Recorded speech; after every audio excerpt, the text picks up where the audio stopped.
Before the panelists got in, I thought the panelists were Pat Henry and Anita Richard. I didn't know who the heck they were. I'm a very impressive comedian, Miss Pat Carroll.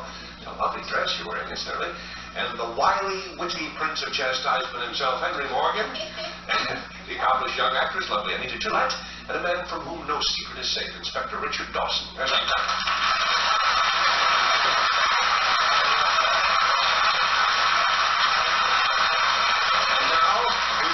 Tonight's first contestant as we open the Great Wall. Here he is. Nice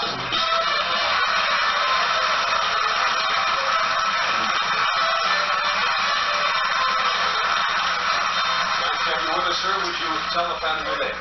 My name is Oliver A. Jolly Batchelor. Jolly Batchelor. Where are you from, Batchelor? From Claremont, California. Panel, it's Professor Batchelor. There's a little hint for you. He's a teacher at Cal Poly in Pomona, California. And he commutes there each day in this car, as you see here. And his secret concerns this special attachment. We want to be very plain with you. As you can see on the back of the car. And let's see if we can step back just a bit, Professor. There we are. The viewers at home can now get a good look at it, too. And I'll just tell you an additional hint. It utilizes heat from the engine. So if you'll whisper what that attachment is all about, Professor, we'll let the audience know.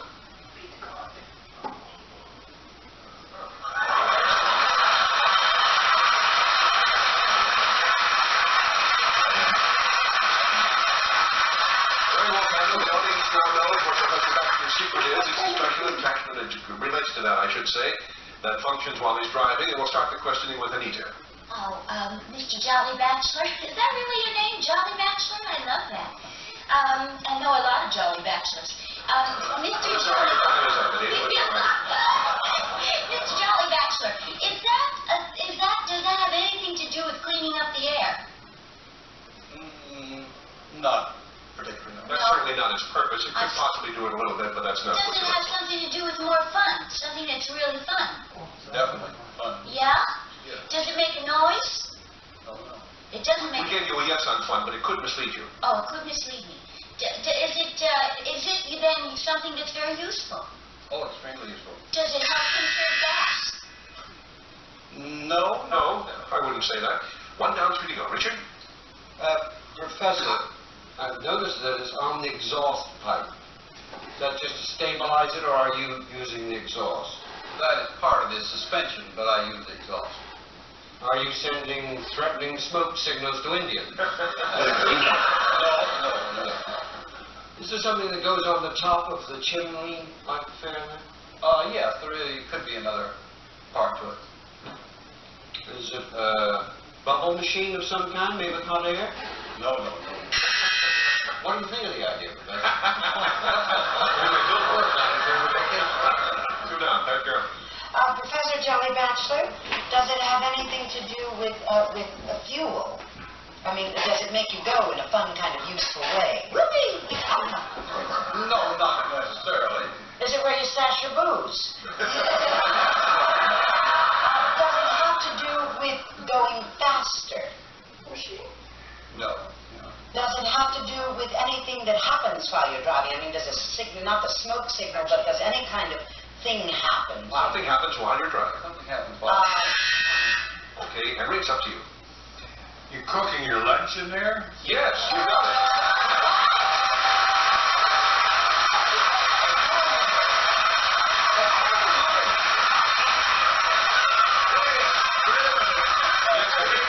I get another chance because I'm just kidding. No, you know, a funny thing, Henry often knocks them off very fast, and the reason is, besides his obvious intelligence, he has been a panelist, and I've got a secret on and off for about 10 years, and experience shows. It's right to out, son. Game show style. Buzzer honor special. No fresh match days. Privates. And family feud military episodes. November 11th on Buzzer. Let's play.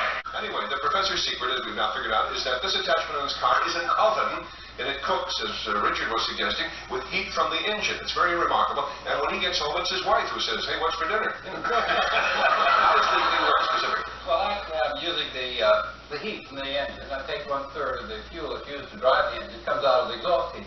I never heard of gas that gives you food before, I'll tell you that. At 20 miles an hour, I get 260 degrees. At 65 miles an hour, I get 600 degrees. And I cooked a meal coming in here today. That's remarkable. We're going to be able to look at it in just a moment. The fumes never reach the food, do they? Never, no. It's cleaner than your kitchen oven. I'm not surprised at that. The king will forgive me. Can we take a peek at that? See just how the thing works? I see the exhaust fumes pass around this and heat it. Inside, there are Biscuits. 10 hot biscuits. You have a very well-balanced diet. And they really are hot. Very Just a minute, this is Rummel's glasses. What the heck? Hey, look what's over here, gang. And on this side, I have Cornish game hen. Oh, Do wow. you have many road-tested recipes? Yes, Quite a number. the biscuits I cook at 55 and then brown them at 60. I like that. Oh, wow. And then the gourmet sweet potatoes. Well, What's for dinner? I'll just pop something in the car and drive it off the block. I'll run down to Curtis Sanders, and by the time I get back, I won't even have to go. What I say? Very easy. Huh? This will make Howard Johnson put itself on wheels.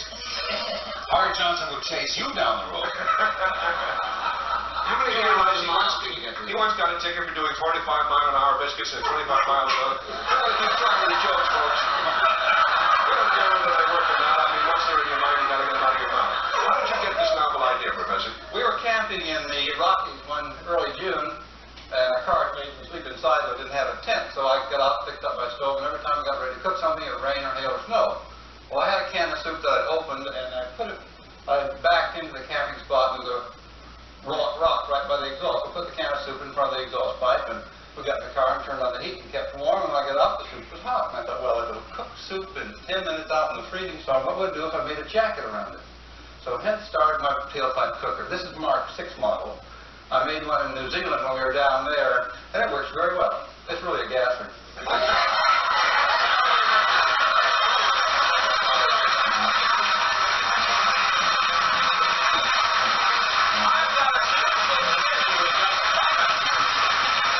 Stay tuned. More Halloween thrills and chills to come on Boozer. Now, we've asked you to be standing, panel, because those who were victims of the crime have asked for the opportunity to identify. Seriously, you're going to participate in the next spot, and we're going to meet a guest who will tell you something quite fascinating. Here he is.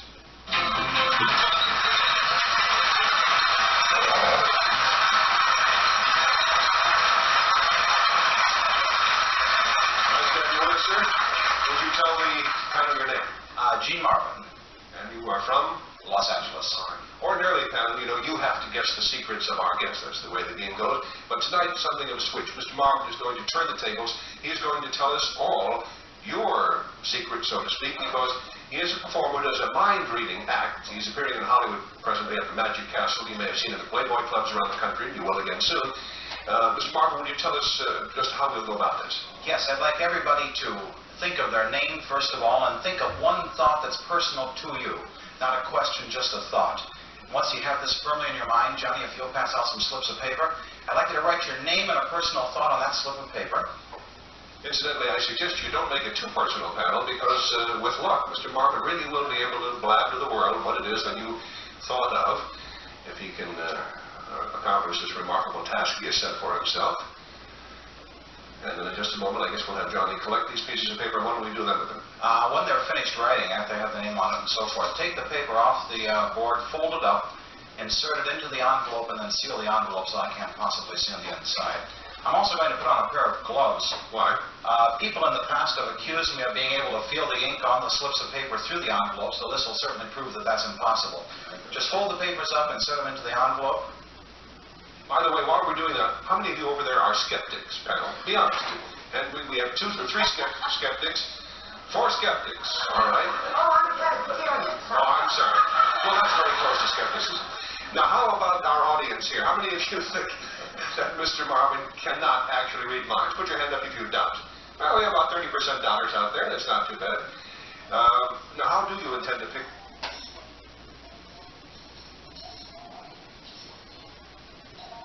Bend your wrist, and at that time I'll have you concentrate on what's on the inside. Pat Carroll, want to start out with Pat? Just come right over here, dear, and concentrate on what's in the envelope. Yes, hold up the envelope so I can touch it, and your wrist. Something that has happened to you in the past, something you received, is that right? Some sort of an award or a degree, is that right, Pat? I believe that's the degree is it an honorary degree? Is it honorary? Concentrate on the kind it is. Is it possibly some sort of a doctor degree? Is that right?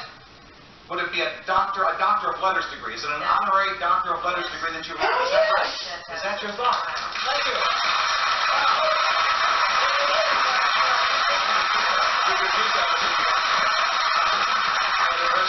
All right, skeptic number 2, Henry Morgan. Let's see if he has the same luck with you, Henry.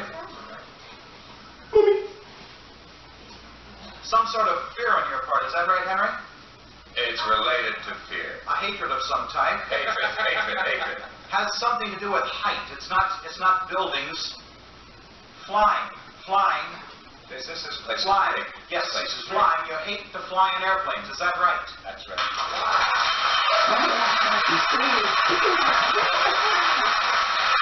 Henry is nonplussed and perplexed. All right, Anita, just come right over here, dear, with your envelope and your little fist and concentrate on what's in there.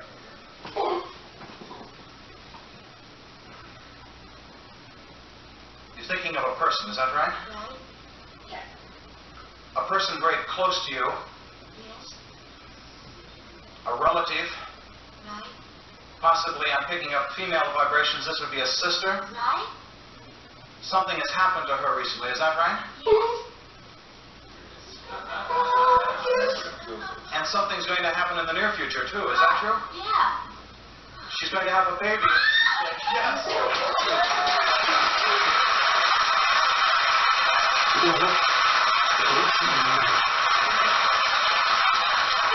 Hey, Richard Dawson. Oh, it's seen any prints. Whatever, Anthony Quinn. No. Concentrate.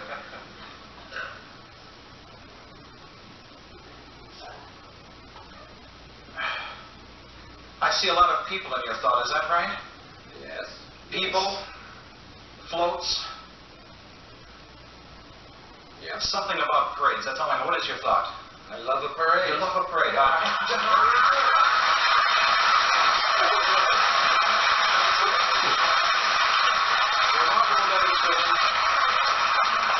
Mr. Marvin, that's really phenomenal. I would say more, but why bother when you already know what I'm thinking? Thank you for joining us. Great.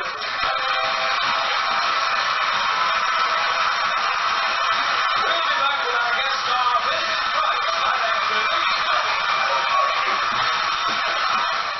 Next is a Match Game double play with host Gene Rayburn and 6 of the craziest stars on the clock. How does he get them to do anything for 60 minutes straight? For our second contestant, the deluxe kit of roll-on decorated things from Artex, a complete home and fashion decorator painted and sealed. Artex Hobby Products in Wyoming, Ohio. For our celebrity guest, Samsonite Silhouette Lucky, the beauty case, overnight case, and Pullman, featuring concealed locks and stain and scuff-resistant finish. Samsonite, we make travel a little easier. Hey, Steve? Thank you, Johnny. Before we meet tonight's guest star, Vincent Price, I'd like to tell you something about his secret while our panel is off stage in their soundproof room. Vincent's secret concerns his love for art. I'm sure you know about that. And it involves, but you may not know, a specific famous painting called The Cardinal's Portrait. I'm going to hold up a print of it.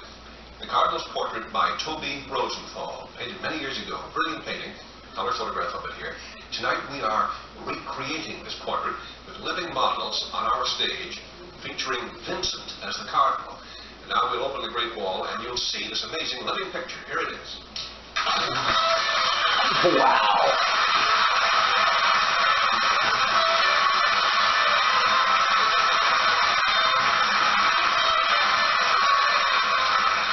Isn't that absolutely phenomenal?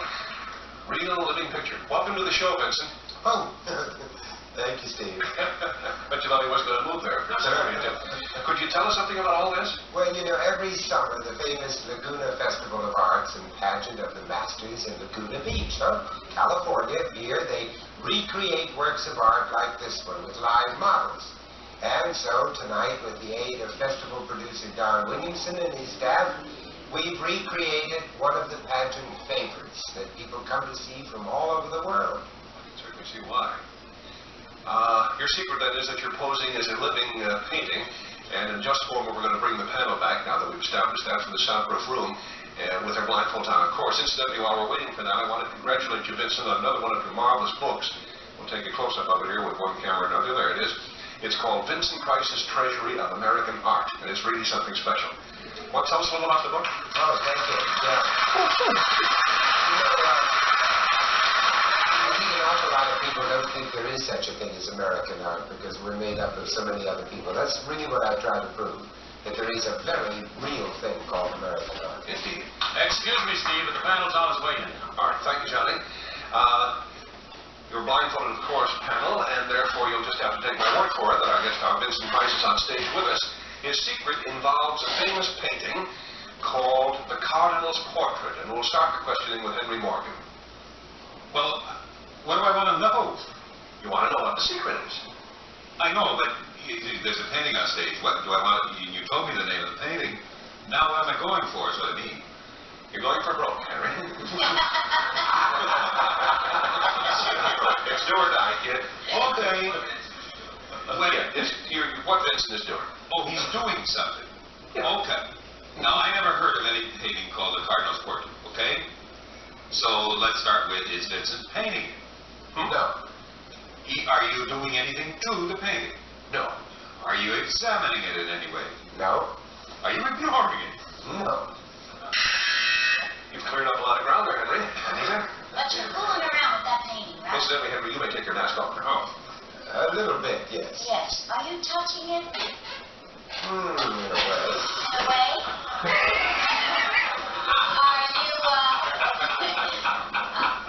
Are your hands touching it? That's marvelous. In a way, yes. In a way. In a way your hands are touching it. Are you imitating it?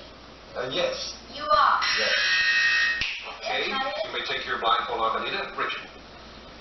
I'll deal with you, Anita. If you lay them, I'll sell them.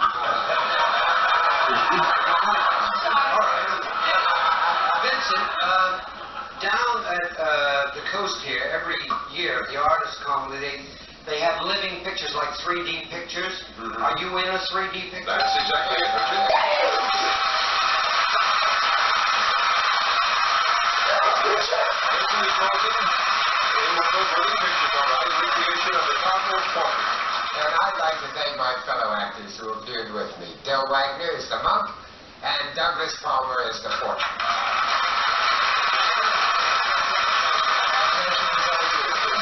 Thank you very much, Your Eminence. And our thanks to the Laguna Festival of Arts for making this secret possible. We'll be right back.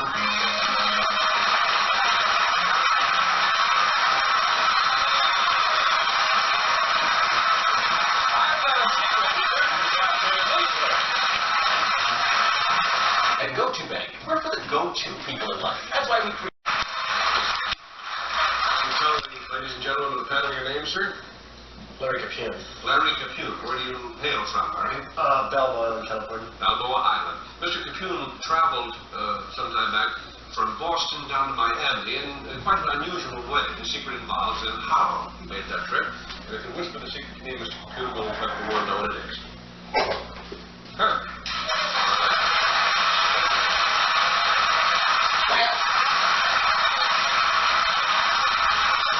Mr. Capune's secret concerns the unusual way he got from Boston to Miami. We'll start the questioning with that. Larry, may I call you Larry? Fine, yes. Good. Larry, did it have to do with something on the water? Yes. Because you look like a surfer somehow. Did it have to do with a surfboard? Yes. That's the secret. It's over. Yep.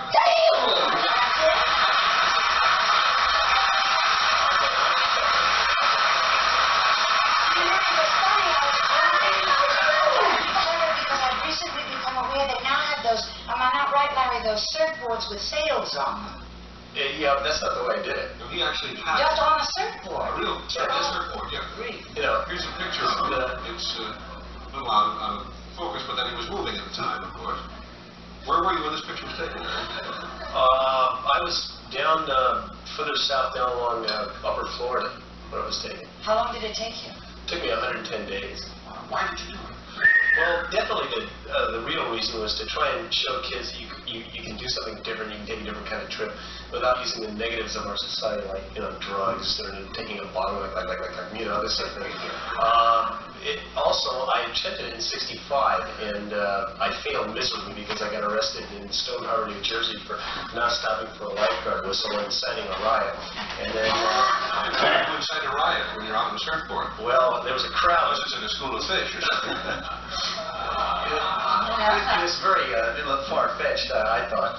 And then in North Carolina, I was scaring some guy's fish, speaking of fish, and he told me if I continued to do so, he was going to kill me, and he started throwing bottles at me and got me having bottles. So that sort of ended the trip. He was on a dock or in a boat, or where was he? Yeah, he was on a pier. He owned the pier. He said I was scaring his fish, and I asked him which ones were his, and then he said...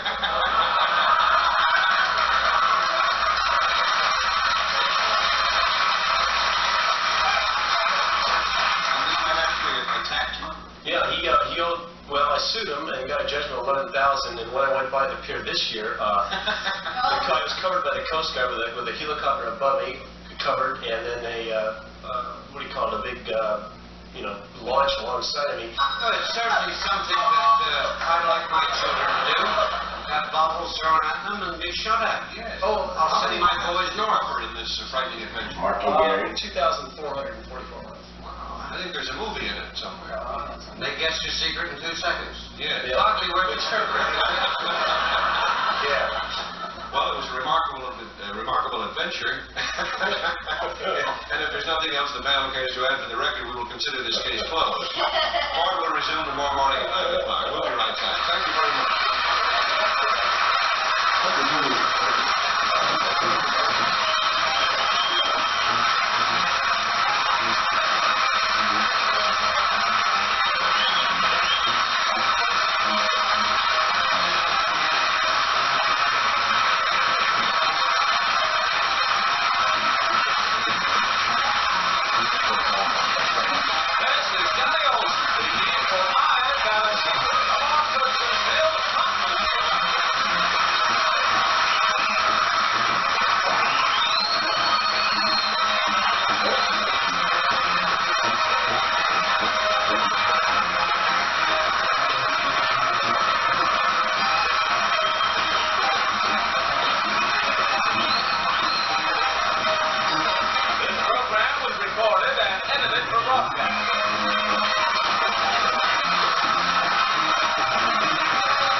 I'm the master reptile.